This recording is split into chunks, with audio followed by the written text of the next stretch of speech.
நெட்டை திறந்தாலே ஒரே நெகட்டிவ் ரிவ்யூஸ் தான். என்னப்பா ஃபர்ஸ்ட் 2 பார்ட் எடுத்துட்டு 3ஆவது பார்ட் தேவையா அப்படின்னு ஒரு பாயிண்ட்லாம் வந்து கேட்க ஆரம்பிச்சிட்டாங்க. அப்படிதான் இருந்தது. ஏன்னா இந்த படத்தில் ஸ்டார்டிங்லேருந்தே இந்த படத்தில் வந்து நிறைய பேர் நம்பிக்கை இல்லை. ட்ரெய்லர் முடக்கொண்டு கொஞ்சம் நெகட்டிவ் ரிவ்யூஸ் தான் இருந்தது. எனக்கே ஒரு பயம் தான் இருந்தது. பட் படம் பார்த்து முடிச்சதுக்கப்புறம் ஒரு காமெடியான மீம் எனக்கு ஒரு ஞாபகம் இருந்தது. என்னன்னா, நம்ம தலை அடிச்சிட்டு இருக்காரு, அவருக்கு ஒரு மீம் இருக்கு, ஒரு தலைக்கு பிரச்சனைனா எங்கள் தலையை போட்டு அடிப்போம் அப்படின்னு ஃபேன்ஸ்லாம் சொல்லுவாங்க. அதுதான் எனக்கு ஞாபகம் இருந்தது. அதே மாதிரி இந்த படம் எல்லாரும் சொல்கிற மாதிரி மொக்க படம்லாம் கிடையாது. ஒரு ஏன்பா இந்த மாதிரி சொன்னீங்கன்னு ஒரு பாயிண்ட் இருக்கு. அப்பதான் தெரிஞ்சது அதுக்கு ஒரு ரீசன் இருக்கு. அது என்ன ரீசன் நம்ம வீடியோ எண்ணில் நம்ம சொல்றோம். அதுக்கு முன்னாடி ஓவரால் இந்த திருஷ்யம் 3 இப்படி இருக்கு, திருஷ்யம் 1 and 2 எஃபெக்ட் இருக்கா, இல்லை இது எதை நோக்கி இருக்கு அப்படின்னா இந்த வீடியோவில் பார்க்க போறோம். நீங்க எங்க சேனலுக்கு ஃபர்ஸ்ட் டைம் பண்ணா மறக்காம எங்க ட்ரையல் அண்ட் சக்சஸ் சேனலுக்கு சப்ஸ்கிரைப் பண்ணுங்க. மறக்காம அந்த ஐ பட்டனை கிளிக் பண்ணுங்க. இதே மாதிரி வீடியோஸ் உங்களுக்காக நிறைய காத்துட்டே இருக்கு. வாங்க ஸ்ட்ரைட்டாவே வீடியோக்குள்ள போலாம்.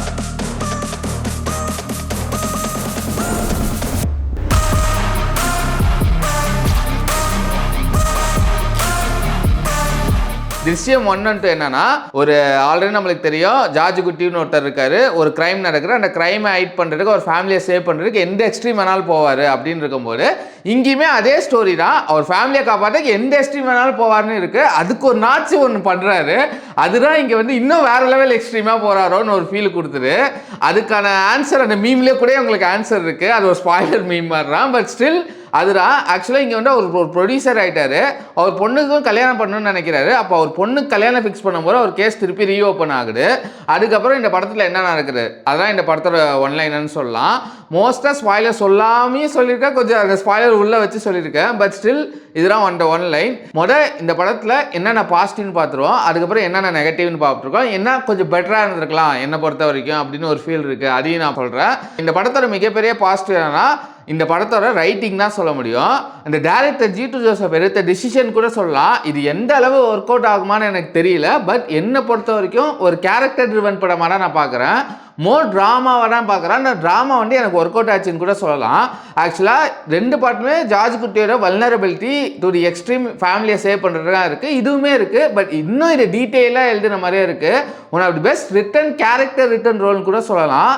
அவ்வளோ டீட்டெயிலிங்காக எழுதியிருக்காரு. ஒரு ஆக்ஷன்ஸும் அவர் ஏஜ் கேட்டகரி, அப்புறம் நம்ம ஃபர்ஸ்ட் பார்ட்லேருந்து இப்போ வரைக்கும் அந்த ஏஜ், எல்லாரோட கேரக்டரோட ஏஜிங், அவங்க வளர்ச்சின்னு சொல்லுவாங்களா, அது நம்ம ஜார்ஜ் குட்டியே ஞாபக மருதி நிறையா வந்துடும். ஞாபக மருதி வரும்போது அவர் இப்படி அவ்வளோ இன்டெலிஜென்ட்டாக இருப்பார் அந்த கிரைமஸாக. அதுலேயே நேச்சுரலாக அந்த இதை வந்து சூப்பராக அந்த வேர்ல்டை திருப்பி ரீபில்ட் பண்ணுறாரு.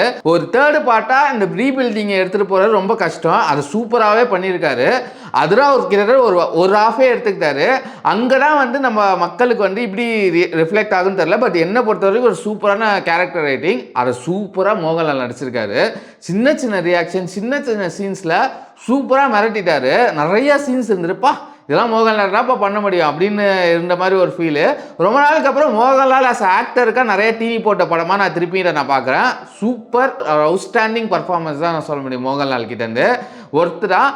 அதே மாதிரி வந்து ஒரு பிரிட்டி என்கேஜிங் ட்ராமா தான் இது. என்னதான் ட்ராமா இருந்தாலும் சொல்லுமே, எனக்கு பெருசாக எங்கேயுமே போர் அடிக்கல. ஒரு என்கேஜிங் ஃபேக்டரை சுற்றி இருந்துகிட்டே தான் இருக்குது வேர்ல்ட் பில்டிங்குள்ளே. அதே மாதிரி லாஸ்ட் 15 minutes வந்து நல்லாவே இருக்குது, நல்லாவே இருந்தது. அந்த திருஷ்யமோட எஃபெக்ட்னு சொல்லுவாங்க, டிப்பிக்கல் அந்த இன்டெலிஜென்ட். இங்கேயுமே அதுதான் அந்த ட்விஸ்ட்டு பெருசாக நம்மளால் கண்டுபிடிக்க முடியல அவர் இப்படி சேவ் பண்ணான்னு. அதில் திருப்பியும் ஜி2 ஜோசப் வந்து ஒரு மாஸ்டர் கிளாஸ் அப்படின்னு வந்து ப்ரூவ் பண்ணுறாரு. வேறு லெவல் அதுவுமே. அதே மாதிரி வந்து எல்லாரோட பர்ஃபார்மன்ஸும் மோகன்லால் தவிர மீதி எல்லாரோட பர்ஃபார்மன்ஸும் நல்லா இருந்தது. அதே மாதிரி அந்த ஃபஸ்ட்டு 2 பாட்டில் இருக்கிற எல்லா ஆக்டர்ஸும் கொண்டு வந்த விதம் இந்த கணக்குள்ளையுமே சூப்பராக ஒர்க் அவுட் ஆயிருந்தது. இதுதான் வந்து என்னை பொறுத்த வரைக்கும் பாசிட்டிவ்னு சொல்லுவேன். என்னென்ன ஒர்க் ஆகலை இந்த படத்துலன்னு பார்க்கணும்னா, ஃபஸ்ட்டு வந்து என்னடா வந்து மோகன்லால் அந்த கேரக்டர்லாம் நல்லா எடுத்தனாலும் சில கேரக்டர்ஸ்லாம் என்னப்பா பாடியிலே அன்ஃபினிஷ்டாகவே விட்டுட்டாரோ அப்படின்னு எனக்கு ஒரு ஃபீல் இருந்தது. எக்ஸாம்பிள், ஒரு ரிப்போர்ட்டர் கேரக்டர் வரும், அவங்க தான் லீடே கொண்டு போவாங்க. ஃபஸ்ட்டாக ஒரு ட்விஸ்ட்டுக்கு அப்புறம் அவங்க காணா போயிடுவாங்க. அதெல்லாம் எங்கே போவாங்க, இவங்க தான் கொண்டு வந்தாங்க, என்ன அவங்க எங்கே போனாங்க அப்படின்னு ஒரு ஃபீல் இருந்தது எனக்கு. அதே தான், அதே ஜி2 ஜோசப் தான் இட்லி எழுதிருந்தாருன்னு ஒரு எனக்குமே அந்த ஒரு ஃபீல் இருந்துகிட்டே இருந்தது. அதே மாதிரி வந்து இந்த படம் வந்து ஸ்லோ ஃபேஸ் ட்ராமா தான். இந்த ஸ்லோ ஃபேஸ் ட்ராமா பார்க்குறவங்களுக்கு தான் இந்த படம் பிடிக்கும்.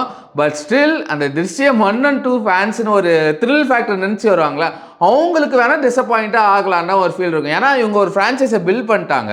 பட் நான் அதையும் தாண்டி நான் அப்படியே வேறு ஒரு ட்ராமா ரிலேட்டடாக நான் கொண்டு போகிறேன் அப்படின்னு இருக்கும்போது அது டேரக்டரோட வாண்டட் கால் தான். பட் அந்த வாண்டட் காலுக்கு ஓகேன்னு கூட சொல்லலாம். பட் ஸ்டில் அந்த ஃபேன்ஸ் இருக்குல்ல, அதுக்கு தான் ஒரு பிரச்சனை. அவங்க வந்து அதை எக்ஸ்பெக்ட் பண்ணுவாங்களா அப்படின்னு கேட்டிங்கன்னா அது மிகப்பெரிய கொஸ்டின் மார்க் தான். அங்கே லைட்டாக படம் அடி வாங்கணும்னு எனக்கு ஒரு ஃபீல் இருந்தது. அதே மாதிரி இந்த ட்விஸ்ட்டு நல்லா தான் இருக்குது இந்த படத்தில், அதில் மாற்று கருத்தே கிடையாது. அந்த ட்விஸ்ட்டு கண்டுபிடிக்க முடியலதான். பட் அந்த 1 and 2ல ஒரு வா ஃபேக்டர் 1ல பயங்கரமாக இருக்கும், 2ல அது கீழே. ஓகேவா, 100%னா 2ல ஒரு 95 to 90% எனக்கு சாட்டிஸ்ஃபை பண்ணுச்சு. இதில் வந்து ஒரு 75 to 80% அந்த வா ஃபேக்டர் வந்து டெஃபினட்டாக இதில் மிஸ் ஆகுது. அது ஒரு நெகட்டிவாக நான் பார்க்குறேன். அதே மாதிரி மேக்கிங் ரொம்ப மீடியக்கராக இருக்குது. மியூசிக் வந்து ரொம்ப கேவலமாக இருக்குது, அப்படி தான் சொல்ல முடியும். மியூசிக் சுத்தமாக நல்லா இல்லை, எனக்கு பிடிக்கவே இல்லை மியூசிக்கு. பட் இப்படி ஒரு ஃப்ரான்ச்சைஸை கொடுத்துட்டு இன்னும் கொஞ்சம் பெட்டராக பண்ணியிருக்கலாமோ, அந்த இதே எடுத்துகிட்டு வந்திருக்கலாமோ அப்படின்னு ஒரு பாயிண்ட் எனக்கு ஒரு இருந்துகிட்டே இருந்தது. படம் பார்க்கும்போது இது எல்லாருக்கும் பிடிக்குமா அப்படின்னு ஒரு இன்டிவிஜுவாலிட்டியாக எனக்கு ஒரு கொஸ்டின் கேட்டிருக்கு. எனக்கு பிடிச்சிருக்கு, பட் ஸ்டில் எல்லாருக்கும் பிடிக்குமா? இப்படி ஒரு ஃப்ரான்ச்சைஸ் பில்ட் பண்ணிட்டு ஏன் ட்ராமாவாக போனாங்க அப்படின்னு தான் ஒன்று இருந்துகிட்டே இருந்தது. ஆனால் எல்லாரும் நெட்டில் சொல்கிற மாதிரி நெகட்டிவ் ரிவ்யூஸ் பார்த்துட்டு ஏமாறாருங்க. இது வந்து சூப்பர் படம்னு சொல்ல முடியாது, அதே மாதிரி இது ஒரு பேட் படம்னு சொல்ல முடியாது, ஒரு குட் அந்த கேட்டகரிக்குள்ள ஒரு படம் தான் இது. அதே மாதிரி பார்ட் 4 ஒரு லீட் கொடுத்துருக்காங்க.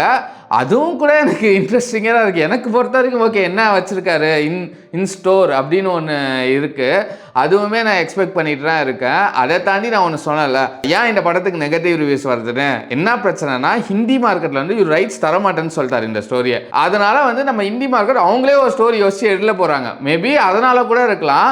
கண்டிப்பாக ஏன் ஹிந்தி மார்க்கெட் அவர் கொடுக்கலன்னு எனக்கு படம் பார்த்தோன்னே எனக்கு தெரிஞ்சிச்சு. அவர் மோர் அந்த கேரக்டர் பில்டிங், அந்த கேரக்டரோட வல்னரபிலிட்டியை வச்சு பேசுகிற ஒரு படமாக தான் நான் பார்க்குறேன் இங்கே. மேபி இந்த படம்லாம் மலையாளத்துக்கு மட்டும்தான் செட் ஆகும். அதை போய் ஹிந்தி பிரான்ச்சைஸ் கொடுத்துட்டு அந்த படத்தை நாசமாக்கிறதுக்கு அவர் விரும்பல போல ஜீட்டு ஜோசப். அதனால தான் எனக்கு ஒரு ஃபீல் இருந்துகிட்டே இருக்குது. இந்த படம் பார்த்து முடிச்சிருக்கு, அவர் ரைட்ஸ் கொடுக்கல. அதனால கூட நம்ம ஆளுங்க வந்து அடிப்போன்னு அடிக்கிறாங்களா என்னன்னு தெரில. பட் என்ன கேட்டிங்கன்னா, நீங்கள் அடிக்கிற அளவுக்கு இந்த படம் அவ்வளோ மோசமான படம்லாம் கிடையாது, ஒரு நல்ல படம் தான். டைம் கிடச்சா போய் தேட்டரில் பாருங்கள். இப்போதைக்கு மலையாளம் வித் இங்கிலீஷ் சப்டைட்டில்ஸில் இருக்குது. அதே மாதிரி வந்து தமிழ்லையுமே டப் பண்ணி விட்ருக்காங்க. நம்ம பாபநாசமோட ஒரிஜினல்னு சொல்லிட்டு டைட்டில் தான் போட்டு.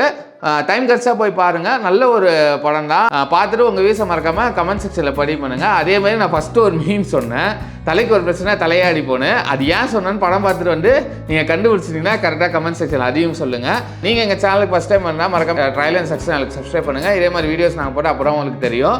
அதே மாதிரி இந்த வீடியோ பிடிச்சுன்னா மறக்காமல் லைக் பண்ணுங்கள், உங்கள் ஃப்ரெண்ட்ஸ் அண்ட் ஃபேமிலிக்கு ஷேர் பண்ணுங்கள். அடுத்த வீடியோவில் பார்க்குற வரைக்கும் பாய்.